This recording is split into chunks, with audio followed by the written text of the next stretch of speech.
well, we'll call the meeting to order. That's April 4th. It's noon, and this is a special board meeting of the Missoula Redevelopment Agency. And as always, begin with introductions. Carl England, board member.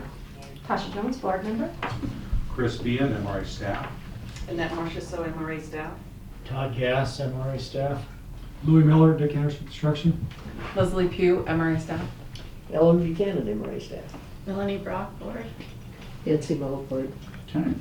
We've got some minutes of the March 20th meeting. Are there any additions or corrections to the minutes? I move approved as submitted. Okay, second.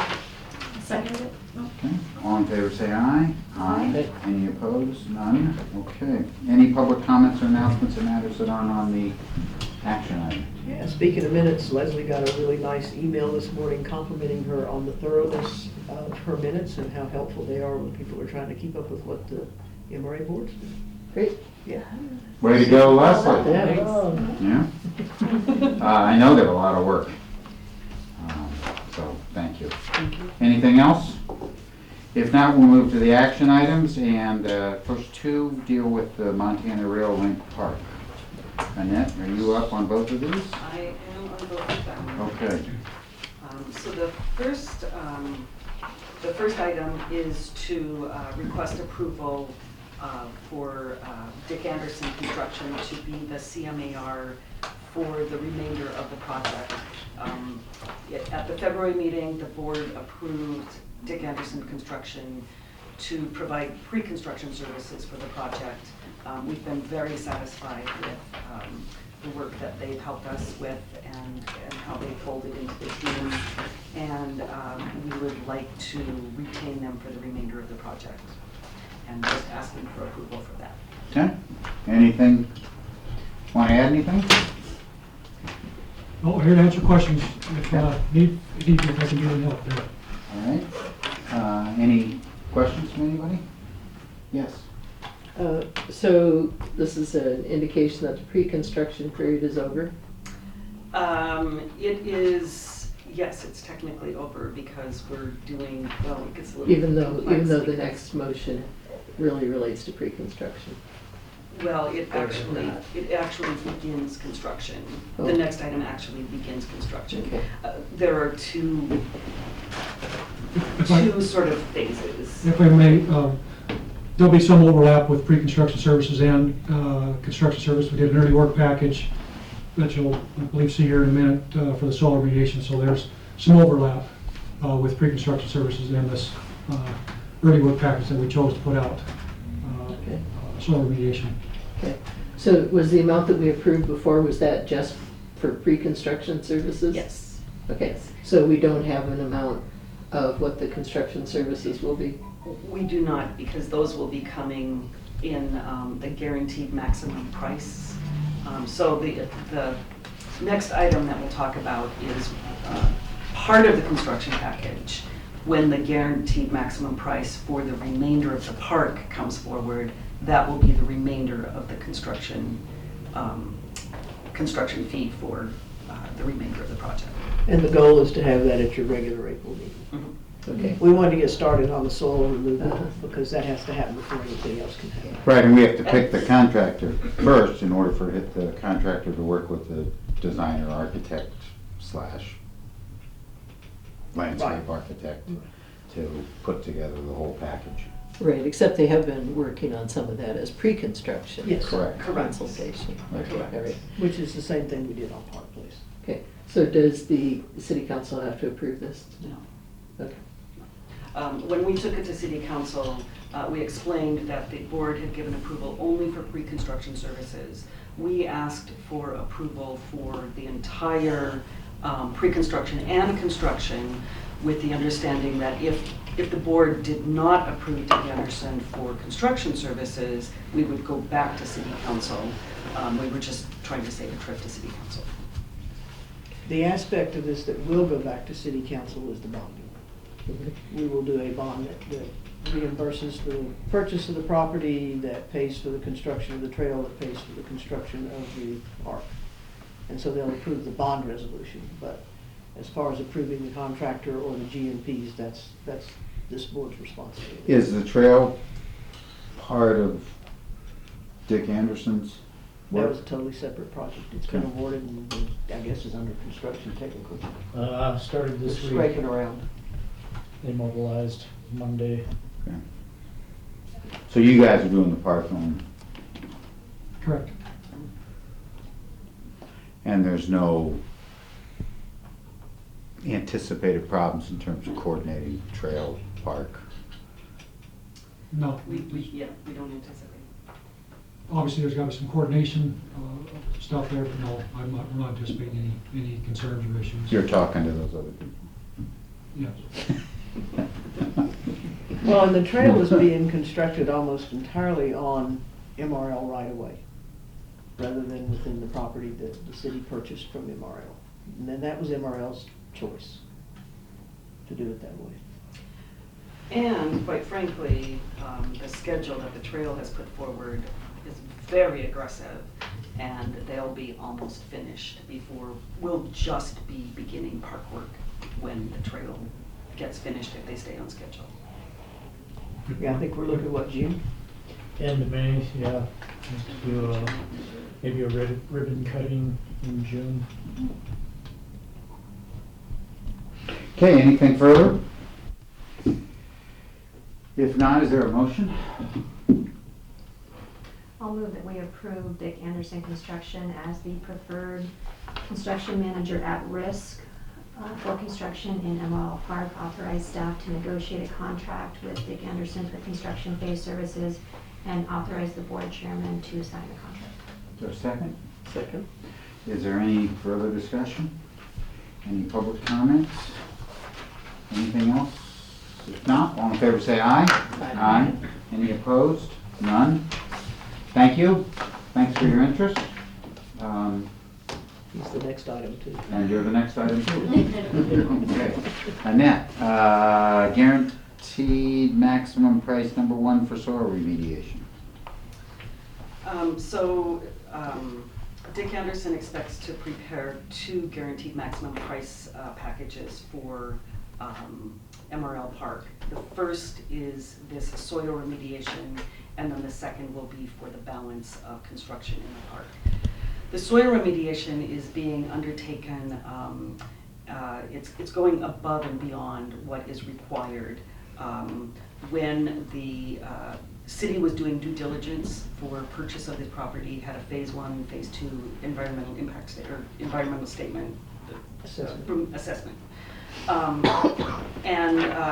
That assessment determined that the soil in the park met all levels of thresholds for industrial, commercial, and recreational use. As we started to get into the design process, there was a determination that there was a desire to remediate the soil to meet residential standards. And there are a few hot spots on the site where lead is above the residential standards. So we determined that the Parks Department would pay the consulting fees for those services, and then the soil remediation would come out of the park project budget. So that's where we're at. Newfields was contracted to assess those hot spots and determine where they are. We had a couple of options. One, we could haul everything off-site. The second option was we could haul everything that was above, there's a level, a couple of hot spots that are at I think it's 505 kilograms, which is a construction worker standard level. And those will be hauled off-site. The remainder could be put in a repository under the site, and we solicited bids for both options. The on-site repository is considerably less expensive, so that's the option that we are proposing to proceed with.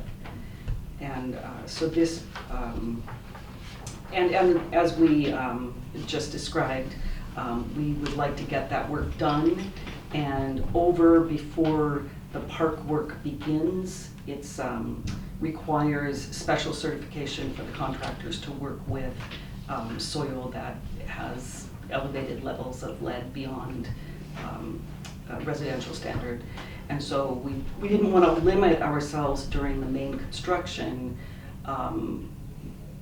limit ourselves to only contractors who have that special certification, because not all of them do. And so we want to get the work done so that we have a completely clean site once we start construction. Anything to add? Oh, so we solicited, or Dick Anderson solicited bids, and then with the fees on that, the amount is $55,717.67, which is about in the range that Newfields had done some preliminary estimates for us when we were starting in on this process, and it's right in the range of what we were expecting. I think it's actually a little better, if I remember right, because of we currently have a higher quantity of that we're handling. That's right. Than his original That's right. proposal, if I remember correctly. Yeah, that's right. But, to back up, yeah, we got reasonable pricing. Okay. Questions? So this would not change any of the estimates previously made about the overall project? No, it's been figured, budgeted into where we're at on the overall project. Nancy? What's the schedule for the soil remediation? We'd like to begin, As soon as next week sometime. Yeah. And Okay. there's about a week and a hal's worth of effort. As long as there's no other contamination found, then we have to go further or expand our limits. What's known, under 2 weeks. Okay. And So I don't understand what you're gonna do with the stuff you're keeping on site. Make an on-site repository, so we'll dig a pit approximately 7 feet below grade and take the contaminated soils that are at a certain level, put those down in that 7-foot hole, compact, lifts up, and then cap it with 2 feet of existing material. And that meets some sort of guidelines where it's not harmful, it's contained in the area. It's lead. It doesn't leach out with water. It's supposed to just stay there. type thing. Do you line the pit? Nope. we're capping it with the playing court, or the ball court, and so in addition to the 2 feet of clean fill, there's a concrete cap, or an asphalt cap on top. Concrete. Or it is concrete. And that is perfectly acceptable because, as Louis said, lead doesn't leach laterally, it leaches vertically, and a concrete cap keeps that moisture from infiltrating. And it's an acceptable standard. Newfields helped us identify that as one of the options. And is it city policy or council preference or our preference that we are cleaning up to residential as opposed to recreational industrial standards? It was initially determined by the Parks Department. The Parks Department was advocating for cleaning up to a residential standard, and felt strongly that the Parks Department has set that precedent on other park projects, and wanted to follow that precedent on this project. Okay. Yes. Is concrete a preferred surface for playing, for basketball, or, concrete is hard. I would not think that that's a... Concrete is hard. Yeah. As opposed to It's hard on the, it's hard on the players. That's why I'm questioning the surface for. Well, it's a multi-use court, and to be honest, I on that deferred to the recommendations from the Parks Department because I don't design multi-use courts very often, and so I deferred to the. It could. That's their preferred surface. That's their preferred surface. I think partially for longevity. Now, there's always the potential that if our bids come in a little high and we need to do some value engineering, Asphalt is less expensive than concrete, and that could be a consideration. And is asphalt acceptable for the Yes. cap on the cleanup? Yes, yes. As long as asphalt. it's hard. Correct, as long as it's. Actually, It's gotta be hard, The Nancy. 2-foot fill is all you need. Oh, right. You don't necessarily need the concrete cap on top, that's just added measure. Okay, so that's icing on the cake then. But it's great that you located it under That was what's going to deliberate. be a hard surface. Yes, no that matter was what. very deliberate. Impervious as well. Yes. And the sport court is not part of this GMP request. Correct. That'll come out in the next GMP request. Okay. The surface Yeah, itself. the surface, yes, sir. But when you All the- cap it, you're gonna be capping it with the thought that you're gonna be Correct, putting some hard surface on top of it. Absolutely. So it'll be get grade. yes. That's great. And compacted. That's great. Well, I think it's great. I think it's great that we do it to the highest standard we can, if we can afford it. And I think it's great that you've designed it to where it's under the hard surface. And I don't think Nancy's gonna be playing much basketball. It's a multi-use. But it's a multi-use. Pickleball. We're gonna get her in the adult rock band. Well, after watching that kid from Villanova play, I'm not playing either, so. All right, so is there a motion? And the motion needs to include the amount, is that right? That's correct. And do we have that somewhere so someone can make? It's on the It was in front of you. backside of, All right, anyway, someone can find it. And I can certainly. It's Oh, right okay, I got it. Someone want to make the motion? I'll move to approve the staff recommendation that Dick Anderson Construction's GMP #1 for soil remediation MRL Park in an amount not to exceed $55,717.67. Authorize staff to negotiate a contract with Dick Anderson for GMP #1 for soil remediation MRL Park, and authorize the MRA board chairman to sign the contract. Second? Second. Any further comments? Any public comments? If not, all in favor say aye. Aye. Any opposed? None? Thank you again. And we've got another piece of business that I don't believe involves you, but you're welcome to stay if you want, but you don't have to. She's cracking the whip on me, so I'm. All right. Thank you. Thanks, Lou. All right. MDT ADA upgrade project, Front Street and Higgins Avenue, sidewalk bulb out. Ellen? Yeah, you might remember that in the January meeting, under Director's Report, we talked about the MDT project that they're doing downtown and in other parts of the urban core to make corners and intersections more ADA compliant. Some of that work will take place on Higgins, and as you know, we're trying to incrementally get the curb extensions or bulb outs built with projects as they come on board, like the Merck or Conflux Brewing, which you approved several months ago. Saw this as an opportunity to maybe get as many as 6 corners done in conjunction with MDT. They are already going to be paying to tear out what's there and to put back a normal radius corner, and there's an illustration attached to your memo that shows kind of the difference between what MDT would propose and what the bulb out configuration would look like on a typical corner.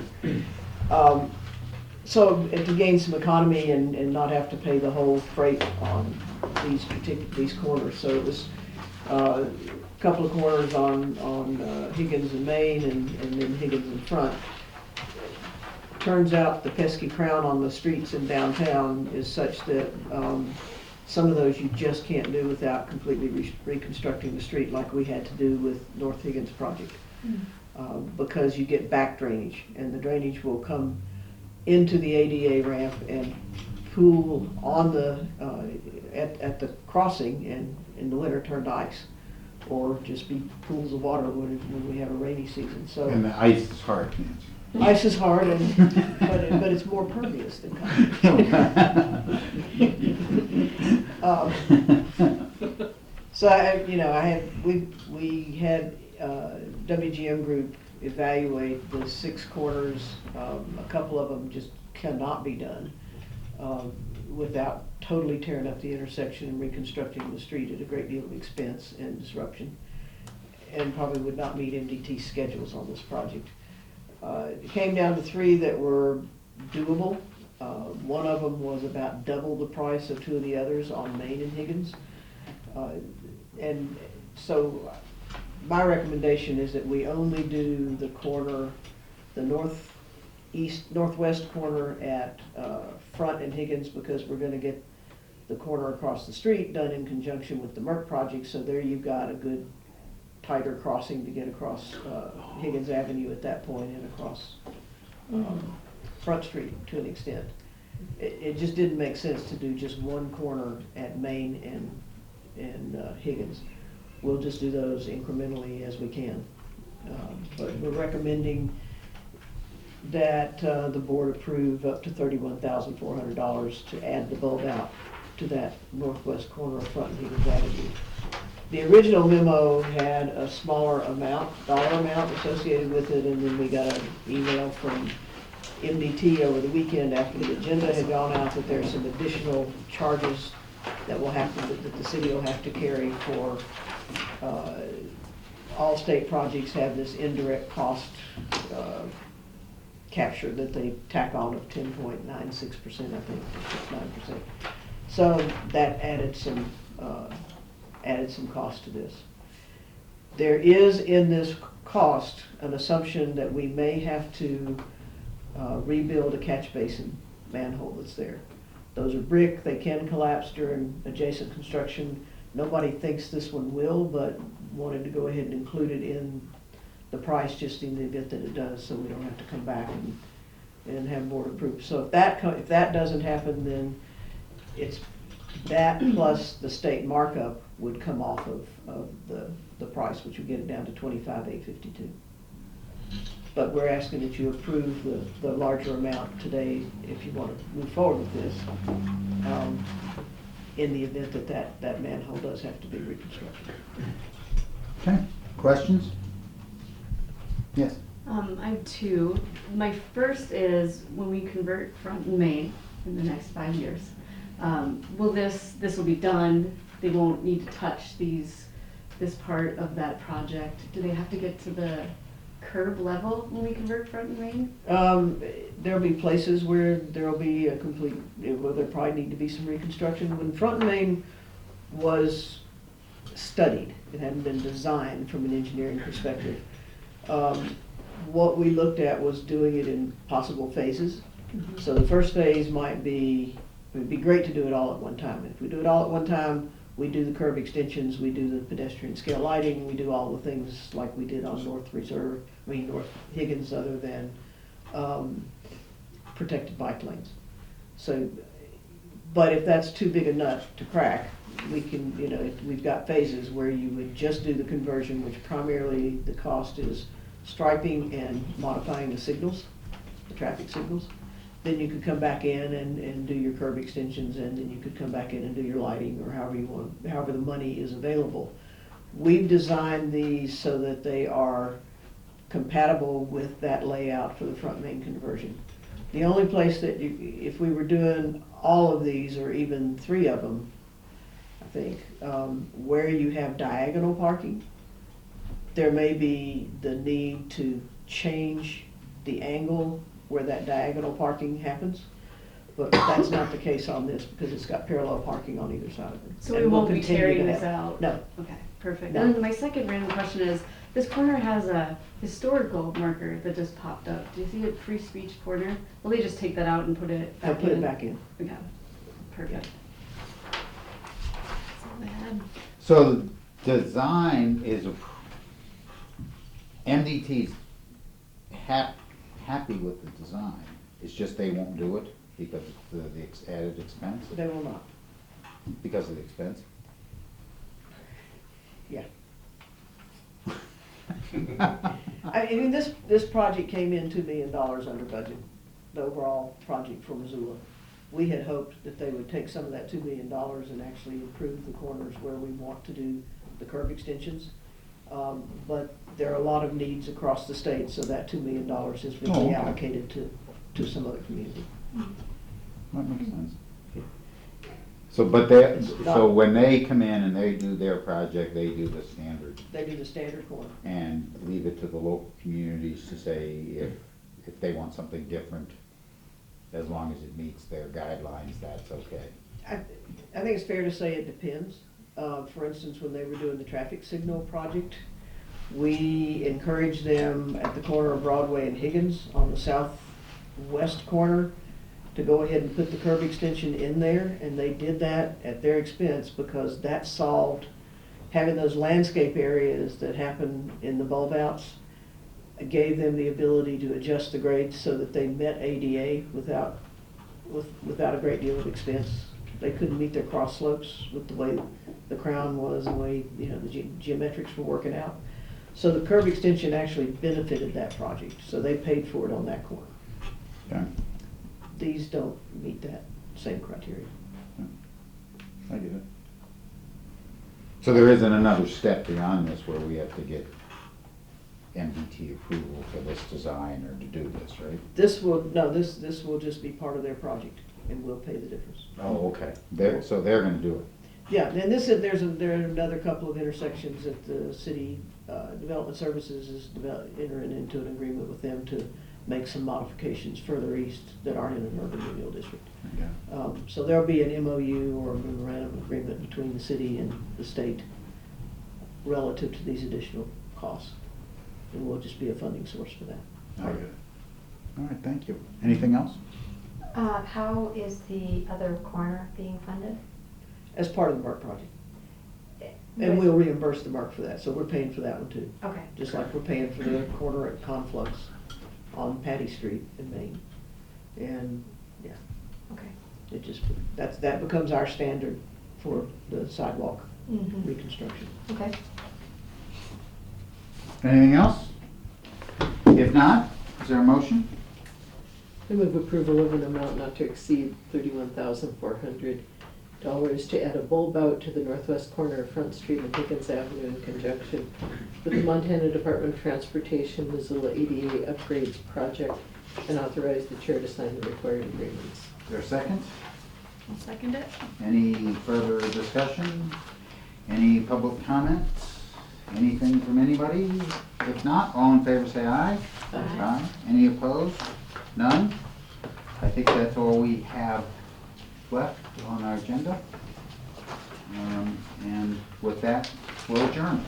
Thank you all. Thank you for agreeing to meet. Both of these were time sensitive.